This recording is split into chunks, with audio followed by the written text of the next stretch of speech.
साबिक वजीर खजाना मिफ्ता इस्माइल साहब से रिलेटेड एक स्टोरी आहिस्ता आहिस्ता पकना शुरू हो गई है और यूं लगता है कि आने वाले दिनों में मिफ्ता इस्माइल साहब ठीक ठाक गर्म पानियों में होंगे। ये स्टोरी क्या है? स्टोरी है 15 अगस्त 2022 की।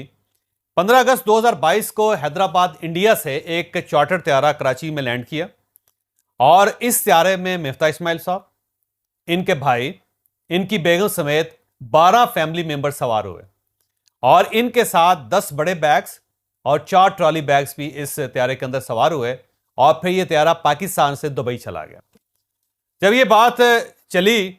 तो आहिस्ता आहिस्ता इसने खबर बनना शुरू हुआ और अल्टीमेटली ये सेनेट में पहुंच गई और सेनेट की कायमा कमेटी बराए हवाबाजी ने इसका नोटिस ले लिया और इसके बाद डीजी एएसएफ को बुला के उससे पूछा गया कि क्या ये खबर दुरुस्त है और एएसएफ ने इस खबर की तस्दीक कर दी कि वाकई 15 अगस्त 2022 को हैदराबाद से एक चार्टर त्यारा पाकिस्तान आया था, कराची में लैंड किया था उसने और उस त्यारे में हमारे वजीर खजाना अपने 14 बैग्स और 12 फैमिली मेंबर्स के साथ दुबई गए थे। अब जब ये चीज़ तस्दीक शुदा हो गई तो इसके बाद एक बहुत बड़ा सवाल ये उठाया गया कि कहीं मिफ्ता इस्माइल साहब ने उन बैग्स में मनी लॉन्ड्रिंग तो नहीं की, क्योंकि अगर ये दुबई जाना चाहते थे तो ये आम कमर्शियल फ्लाइट से जा सकते थे और इससे पहले इन्होंने कभी चार्टर फ्लाइट इस्तेमाल नहीं की। तो जब अचानक इन्होंने चार्टर फ्लाइट इस्तेमाल की और उसमें फैमिली के लोग भी शामिल थे और उसमें साथ साथ बैग्स भी शामिल हैं और बाकायदा पैक्ड बैग शामिल हैं, तो फिर इनमें कुछ ना कुछ चीज़ हो सकती है,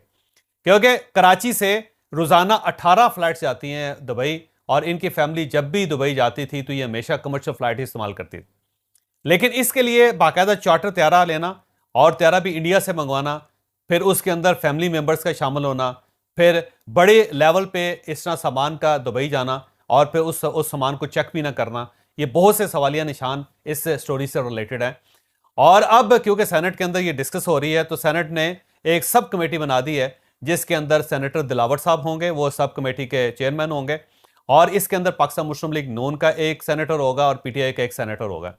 और साथ साथ इन्होंने क्योंकि एएसएफ को कॉल कर लिया है कि वो सारा जो सामान जा रहा था इनका, उसका वो अगर स्कैनर से गुजरा है तो स्कैनर की रिपोर्ट भी दी जाए। हुआ ये था कि रिपोर्ट हुआ था कि 15 अगस्त 2022 को एक त्यारा इंडिया से आया था, हैदराबाद से, और यहाँ से कराची से उसने 12 के करीब जो मेंबर्स थे उनको यहाँ से लेके वो दुबई गया था।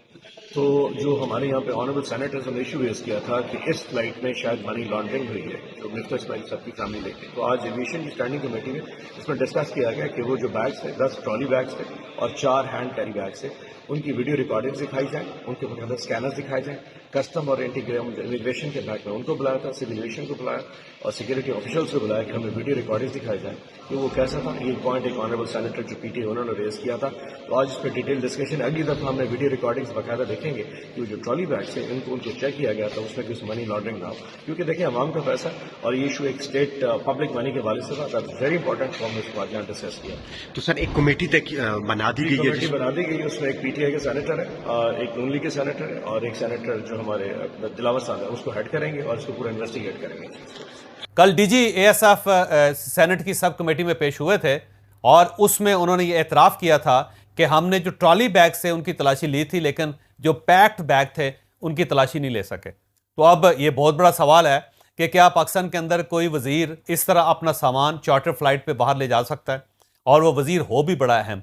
तो अब आप खुद अंदाज़ा लगाएं कि आने वाले दिनों में मिफ्ता इस्माइल साहब के साथ क्या होगा, क्योंकि ये स्टोरी अनर्थ होगी और इसकी बहुत सी डिटेल जो होगी वो पाकिस्तान के सामने आएगी, लोगों के सामने आएंगी और लोग फिर एक दूसरे से सवाल भी करेंगे और हो सकता है मिफ्ता इस्माइल साहब से सवाल करें। यहां पे मैं आपको एक और चीज भी बताता चलूं कि चंद दिन पहले मिफ्ता इस्माइल साहब का एक आर्टिकल छपा था और इस आर्टिकल ने खासा कोहराम बर्पा कर दिया था। बल्कि